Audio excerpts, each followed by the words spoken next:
I would urge all our members of the audience to please join us back. We have our next session about to start. We have some amazing dignitaries already join us with this session. So request you all to please hop in and join us for this session. Like I said, our event is CPD credited. You can scan the QR code at the end of the session and you will receive an e-certificate for the same.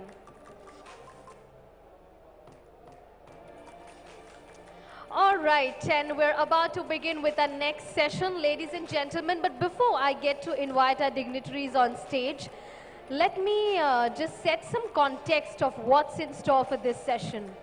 Well, I dream of a digital India that empowers the citizens of India. A very, very famous line said by our Honorable Prime Minister of India, Shri Narendra Modi ji. The scope and scale for digital transformation in a country like India is clearly tremendous. While India faces an array of ambitions and challenges, the need to bolster economic growth, reshaping the economy, productivity, job creation, addressing climate change, and building a fair society are some of the factors.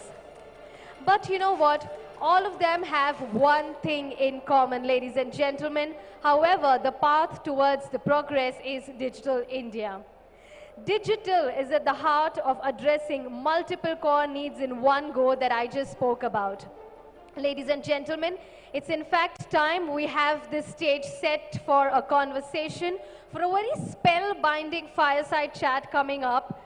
We have two stellar individuals who will run us through Digital India accelerating economic growth and sustainability. It's time for some multi-decular learnings to take away from them.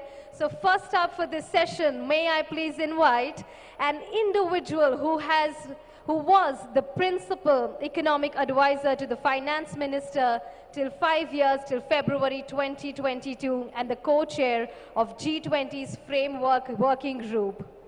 Prior to joining the government, he has spent over 2 decades in financial markets and was the global strategist and managing director at Deutsche Bank. Ladies and gentlemen, please put your hands together and let's invite on stage the member of Economic Advisory Council to the PM, Government of India, Shri Sanjeev Sanyal. A big round of applause for him. A warm, warm welcome to you, sir. And to spearhead this spellbinding conversation we're about to witness, ladies and gentlemen, please join me welcome an individual who has over 29 years of experience in global IT services and financial services industry, has demonstrated leadership skills in organizational transformation, rapid scaling of global business, successful navigation of volatility in business environment, managing stakeholder expectations in a large globally listed corporation, and delivering strong financial outcome. To spearhead this conversation, may I please invite on stage the chairman at Catamaran Ventures, Mr. Ranganath, MD. Let's welcome him again with a big round of applause. A warm welcome to you, sir.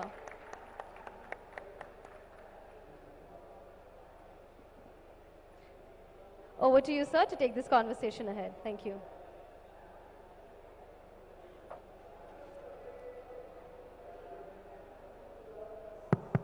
Yeah, hello, yeah.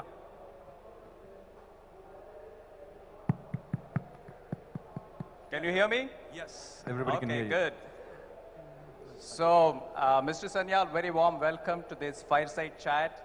And to the audience, I have to warn you, it will not be a typical fire chat. I had a chance to converse briefly with Mr. Sanyal. He's going to be a very punchy economist who speaks his mind. And I'm sure along with that comes a very deep perspective. Mr. Sanyal, India has really led the world in digital transformation through very flawless execution. And it has really transformed the millions of Indians, average citizens' lives. Now, having done the India Stack 1.0, how do you see India Stack 2.0 emerging? And how do you think it will be different from India Stack 1.0? Thank you, Ranganath, and thank you to DATE for inviting me to come here. It's a pleasure to see all of you here. And a big thank you to Tejasvi for allowing me to steal his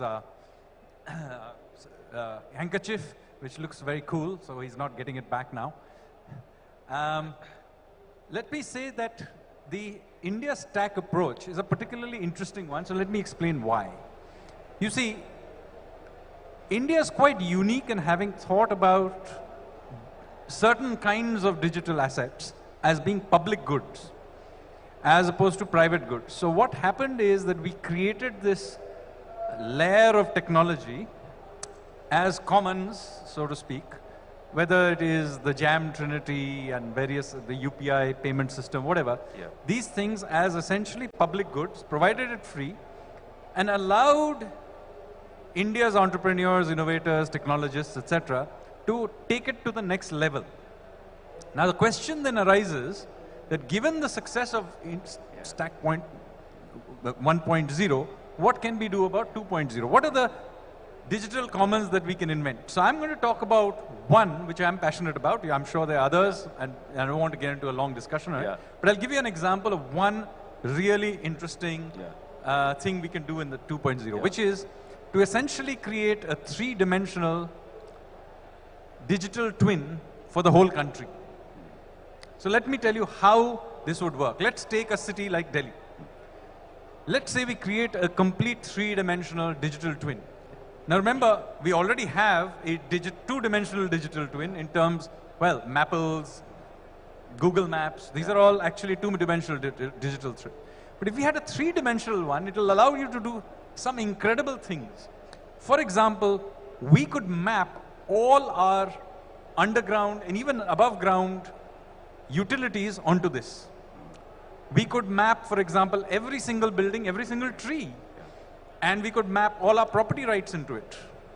So essentially, once you have this as a digital twin, you can do all kinds of things that you would like to. And if we provided it as a public good, i.e., this is a digital twin provided publicly, freely to everybody, and then entrepreneurs can populate that space depending on the usage they want. So for example, those who provide utilities, they know exactly where the wires go, where the pipes go, where the whatever else goes, where the underground tunnels for the metro is. And so all of this is connected not just in the underground, but into every single building across the country. And by the way, this is not a very difficult thing to do. The technology for this already exists. Interestingly, there are a couple of experiments going on this. One of them, oddly enough, surprise, surprise, is happening in the northeastern end of India in Kohima. We actually already have a digital twin of the city of Kohima. And we can do all kinds of things. It's not a static thing even. It's actually dynamic. So we can do simulations of the traffic in Kohima. So if we want to change something in the traffic system of Kohima, we have already experimented by essentially trying to run the traffic in a different way. And you see, we have this digital twin being updated every few years, and it is being done with 1 centimeter level of precision. So much so that you can actually see the growth of trees on it. So after a few 6 months, if you refresh it, if anything more than 1 inch, it can see. 1 centimeter, sorry, 1 centimeter it can see. So illegal constructions, for example, all I have to do is compare 6 months back and today. Anything more than 1 centimeter we've done, I can see all the illegal constructions. They're able to tell you which pole supplies electricity to which house. You can clearly see how much is being stolen by whom, who has not paid their bills. Everything is mappable to this 3D sort of twin. In fact, they've even done some interesting things of future things that can be done. For example, there is a road from Dimapur airport to Kohima city. It's a relatively new road. It's still unstable. As you know, the Himalayas are a very unstable landscape. And there are regular rock falls that happen. There is in fact a YouTube or a Twitter much shared video of a rock coming down, hitting a car and knocking it out. So the people who are running this digital twin, they have actually flown drones over the entire route and used ground penetrating radar to figure out where are the places where future rock falls can happen and simulated them. And the best bit of this is there are 4 young kids who sitting in a government building in Kohima who are doing all of this with a budget of 1.5 crores. Wow. Wow. They are printing their own drones and flying them around. They are capable of doing things some very large companies in the world are not capable of doing. And they're just 4 kids who are doing this. And so, yeah, just to give you an example of the kinds of things we can do with the next level of India Stack. Wonderful. I think it almost sounded like a metaverse project for India, Stack 2.0. Stack 1.0 was primarily led as a government initiative, whether it is UPCI, whether it is Aadhaar. In Stack 2.0, do you see the role of the private sector, young entrepreneurs, be significantly higher than India Stack 1.0? See, you have to understand this is a project like this is not a government project. Yes, there's a public goods aspect to it, and therefore the government has to anchor it. Yeah. But do remember that many of those who drove it were actually from the private sector. True. People like Nandan Nilekani, yes. Right? So it is a national effort. Yeah. It is not a government effort. And obviously the private sector has to be participant in this in multiple ways. Correct. And even once the infrastructure, the stack has been built, yes, its usage and the leveraging is a private sector activity. I mean, it is there for the private sector to leverage. It's not there for the government to leverage only. I mean, the government will use it, of course. Absolutely. But the joy of what the first India Stack did happened because the private sector took it and ran with it. Absolutely. So this will be true of India's 2.2 as well. Thank you. You know, transitioning from metaverse to AI. Now, we're in the midst of AI revolution. There are many schools of thought in India and outside. Should it be regulated? Should it not be regulated? Should it be is there any need for moderating it? I know that, you know, you have been working on AI regulation. And what are your thoughts on AI regulation? How does India want to lead the world in showcasing how to regulate and not to regulate AI? So this is obviously a very big topic. And I think I'm not going to get into the argument of why it should be regulated. I think people are now coming around. Most sensible people now recognize that it needs some regulation is needed. The question is, how do we do it? There are obvious dangers from AI, and different countries in the world have attempted to do this in different ways. And I'll give you, at the risk of oversimplifying, there is a range of things that are being done.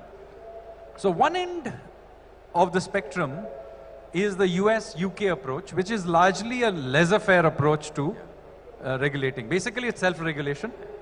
Although the Biden administration has come out with various executive orders recently, if you really read them, it basically boils down to self-regulation. True. And sure, self-regulation means that you can do a lot of new innovations, so that is the advantage. But self-regulation in any field, whether it's in AI or in medical areas or in any other field, very often runs its own dangers. I mean, what is the incentive of self-regulators to regulate themselves? There isn't very much. Yeah. And so, self-regulation in the end doesn't work. It doesn't work in financial markets. It's not going to work here. Right. So in my view, that is not a form of regulation at all. Right. The other extreme is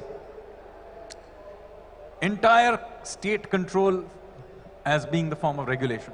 Right. Now this too, sadly, is not going to work. And this is the approach that the Chinese are taking. Right. Okay, the state owns the ultimate stick.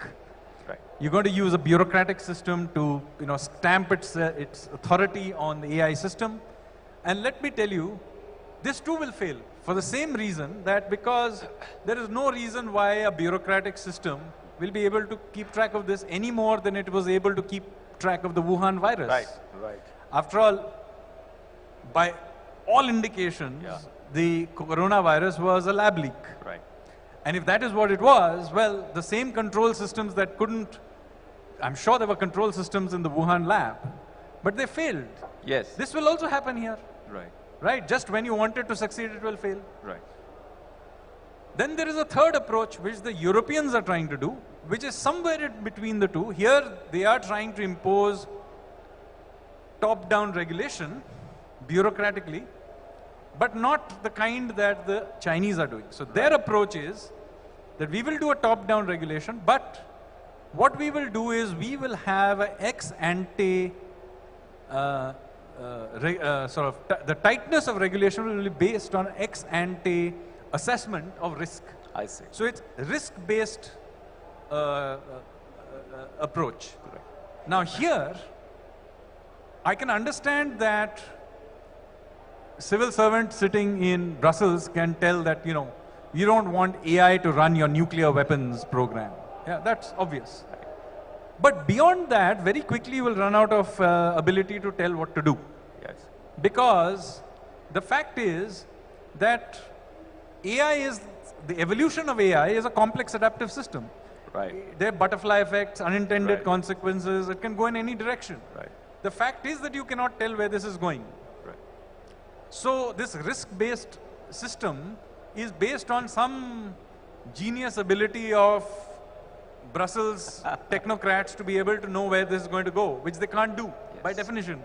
So therefore, how are they going to do? The point is that you may have what may be entirely benign systems that may go rogue. Right. But there's no way of knowing what they are. Right. So in your risk-based assessment, you may say it is benign, but in reality, this may go rogue. Right. So I am actually arguing for a completely different way of dealing with this. Right. Because actually, we already regulate other complex adaptive systems which do unintended things, but we regulate it without the need to predict where it is going to go. And I'll give you one example of it. Financial systems, right? We regulate financial systems, but does the regulator SEBI need to predict where the stock market is going to go? No. Does it need to predict where these technology, business models, etc. will go? No. And yet we have developed protocols for regulating these things. So what do? We create, what does the SEBI do? It demands transparency of accounts. Yeah. It demands choke points. It has systems of doing manual shutdowns. Those are circuit breakers. True. True. It has the ultimate manual shutdown, which is bankruptcy and insolvency. Yes. And then it has a bunch of people who have skin in the game, which is the directors, and creates accountability. All of these things are there. Right. So you need to create the equivalent for the AI system. Right. You need a dedicated regulator who understands the technology and instead of wasting time predicting where it will go, pays attention to how it is evolving. Right. You need manual overrides, just like you need circuit breakers in the financial markets. Right. You need skin in the game and ex-ante accountability. Right. Just like you have the boards in the company who are accountable, you need to make sure that AI and its behavior, whoever the creators are, whoever the company is developing are, ex-ante you create skin in the game. You have to enforce regular audits. Right. And just like you need to explain your business model and your accounts, you need to explain what AI is doing. Yes. So you need standards of explainability. Right. So all of these things have parallels in the financial world, and you need to apply it to the AI evolution. I mean, I think as you narrate this, when do you think a full-fledged regulatory framework and institutions that you outlined in the AI regulation will be put into place? So it will evolve. I think it'll happen reasonably fast. We took quite some time to get the privacy bill and all those things in place. But finally, I think we did the right thing. We were relatively faster on the drone regulations. Right. I would argue that we have put in place perhaps the best, most, a really good balance between technology evolution and airspace regulation in our drone regulation. Right. So India actually has now developed very good capability in being able to sensibly manage this space. Right. And I think we have done this even in areas like, medical regulation and so on. Right. We are now evolving good protocols for patenting and so on as well. Right. And I think the approach that I just put forward is a completely different approach from what virtually any other country in the world is doing. Right. So once we begin to think along these lines and begin, I think we will end up with a good protocol for how we develop technology, AI regulation. And possibly, we may be pioneers in this space. Absolutely. I think, you mentioned the word rogue multiple times while discussing the AI piece. On Web3 and crypto, a narrative has been created as a scandalous industry so far. But the underlying technology has deep potential, especially blockchain. How do you see, how will you see this blockchain really developing in India? What are some of the applications that you see from, from top-down point of view? Where exactly can the new entrepreneurs and even the current existing legacy industries could embrace blockchain? So this whole thing about blockchain has unfortunately ended up getting hijacked by the cryptocurrency conversation. You see, what is a cryptocurrency? It's actually not a currency at all. Right. See, there's a marriage of two things. One is algorithmic token generation of tokens, and the other is blockchain. So what is blockchain? Well, it is a form of ledgering, distributed ledger, and algorithmic token generation. Now the technology shift was in the ledgering.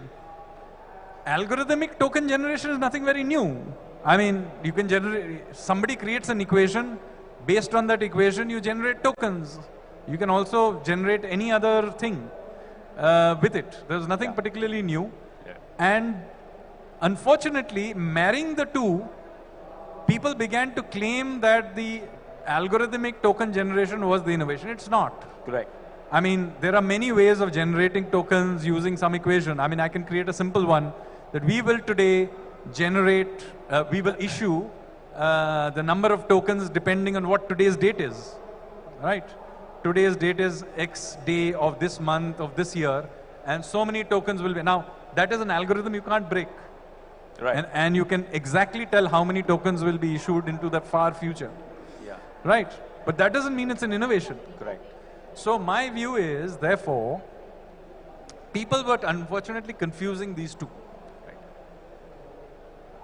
So I was of the view right from the beginning that even if you're generating these tokens as assets, they are not currencies, it is not money. Right. It is an asset if you really want to consider it, and then since it's just a digital asset, you should tax it like any assets. Right. Right. And that is why impose taxes on it. Correct. Correct. But the other part of it, which is the distributed ledger part, well, there are many uses for it.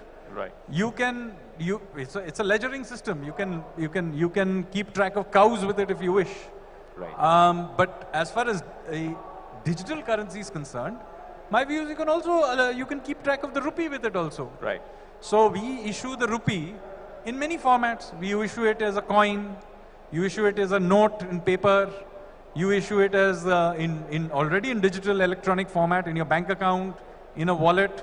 We will also issue it in Bitcoin, sorry, not Bitcoin, but distributed ledger compatible format. Yeah.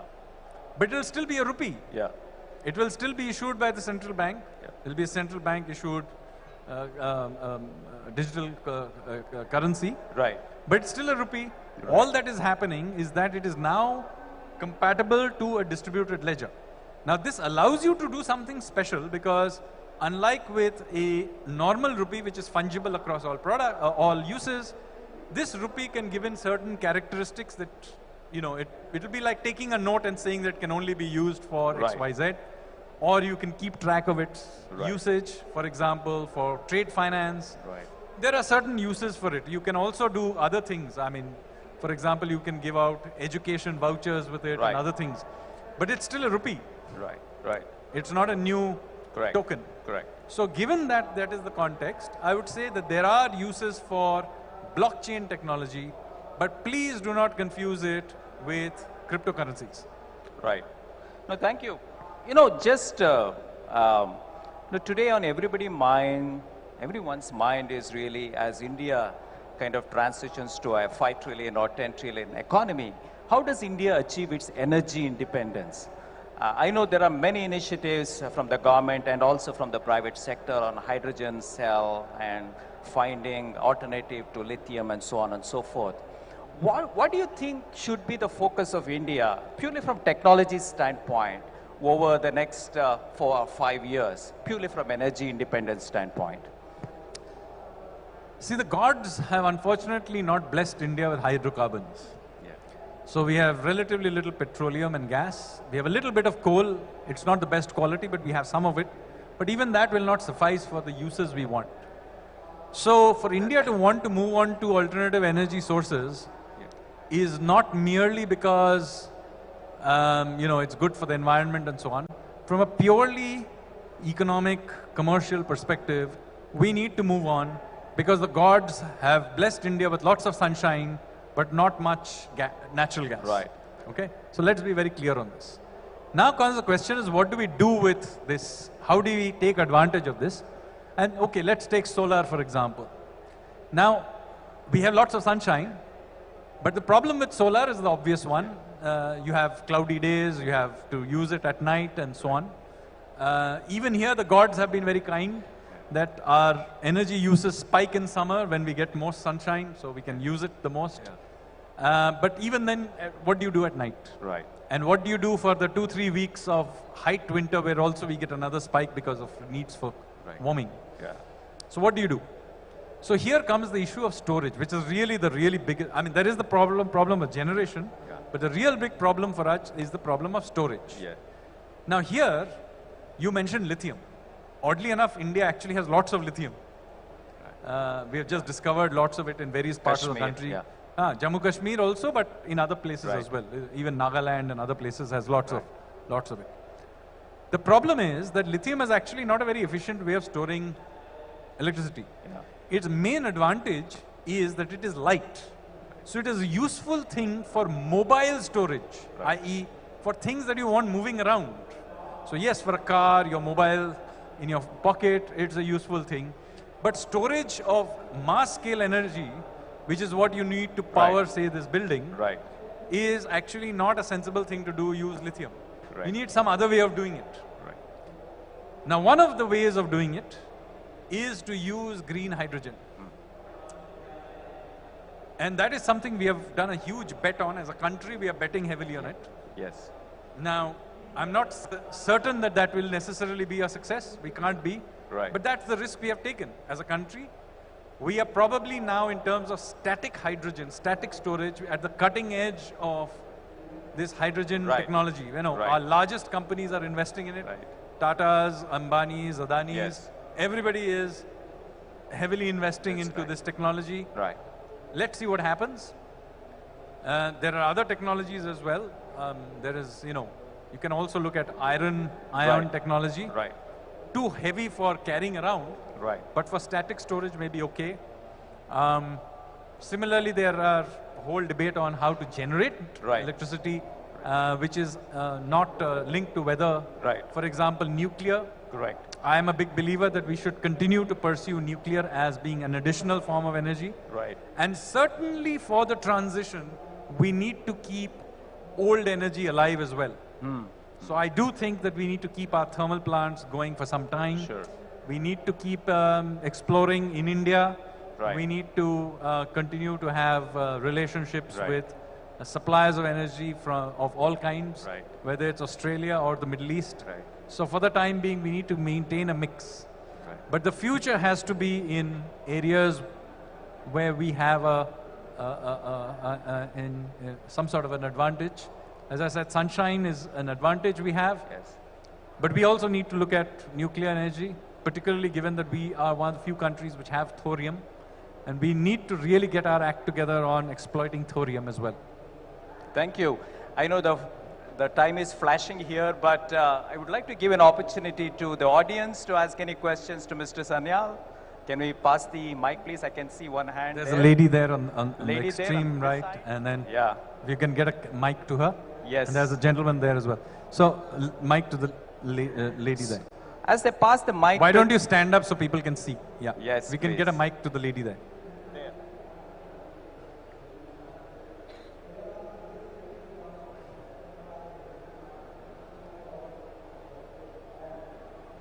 Yes, ma'am, please go ahead. Good afternoon to the bright minds there on the stage. So thank you for giving me this opportunity, Sanjeev sir. You have to speak louder. Okay. So my question is that because of the way this government has been functional for the past 1 decade, and because of people like you, we have, I guess youth like me has kind of, dwelled into an interest, and we also consider ourselves to be part of some nation who will have an impact if we have a way to contribute in our own self. So my question is that if we are coming from an IT background or a non-IT background or accounts or whatever it is, but how can we join hands directly with organizations like you who are, fueling the engine that is eventually going to power our nation for the next decades? So let me first say that this is a national project. It is not a government effort. So any effort you're making, it could be in academia, it could be in the private sector, you could be doing it in scientific labs.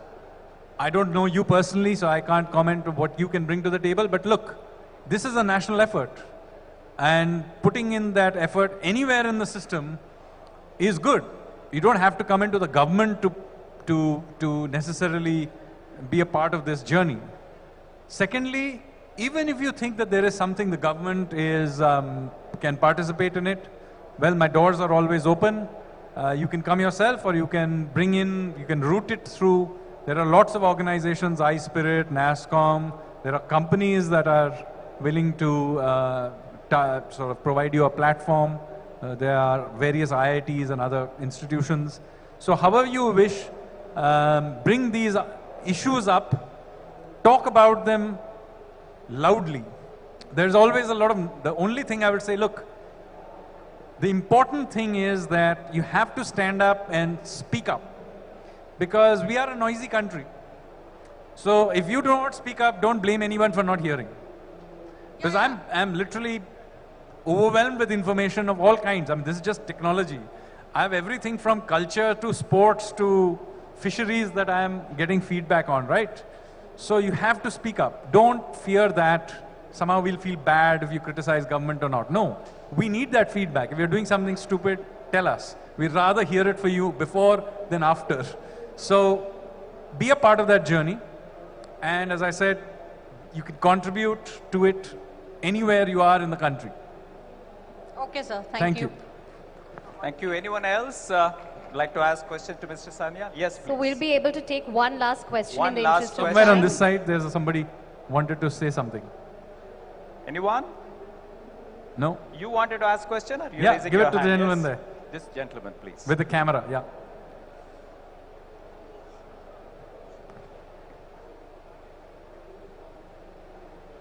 Hello hi sir, अभी आपने blockchain related आपने कुछ बात कही and मैं उससे agree करता हूँ। मेरा सिंपल क्वेश्चन है कि ब्लॉकचेन स्टार्टअप्स को लेकर के गवर्नमेंट ऑफ इंडिया क्या सोच रही है, और कोई गवर्नमेंट एजेंसी है जहाँ पे हम ब्लॉकचेन को यूज़ होता हुआ इन फ्यूचर कहीं देख पाएंगे? देखिए, ब्लॉकचेन एक टेक्नोलॉजी है, इसमें सरकार भी इसका इस्तेमाल करेगी, लेकिन ज़्यादातर ये पब्लिक सेक्टर या में इस्तेमाल होगा। आप अगर सोचते हैं कि किसी टेक्नोलॉजी को बढ़ावा देने के लिए सरकार को ही उसका इस्तेमाल करना चाहिए, तो मैं सोचता हूं कि आपकी सोच ही गलत है। अगर गवर्नमेंट के बाबू लोग अगर टेक्नोलॉजी के फ्रंटियर में होंगे, तो मेरे ख्याल से वो बाबू क्यों हैं? वो इलॉन मस्क होना चाहिए उनको, ठीक कि नहीं? तो आप ब्यूरोक्रेसी के लिए रुकिए मत। आपके पास अगर कोई ऐसा कोई सोच है, कोई टेक्नोलॉजी है, उसके इस्तेमाल के लिए आपके कुछ आइडिया है, तो आगे बढ़िए। आपको कोई गवर्नमेंट से रोकता है तो हमको बताइए, लेकिन आपकी ये सोच नहीं हो सकती है कि सरकारी अफसर को टेक्नोलॉजी में रुचि होनी चाहिए, उसको बढ़ावा देना चाहिए, फिर ही जाके कहीं जाके टेक्नोलॉजी आगे बढ़ेगा। ये सोच शुरू से ही गलत है। मेरा काम है अफसरों को आपके रास्ते से हटाना, उनको आगे बढ़ावा देना नहीं है। Hello Thank you. So All on that right, punchy note, I would like to just ask two last questions. You know, you're a prolific writer. And what are the top two books that you're reading today? And what are the podcasts that you regularly listen to? Okay, I have a very random bunch of interests. So some people may. So I'm right now reading a book by Mervyn King called Uncertainty.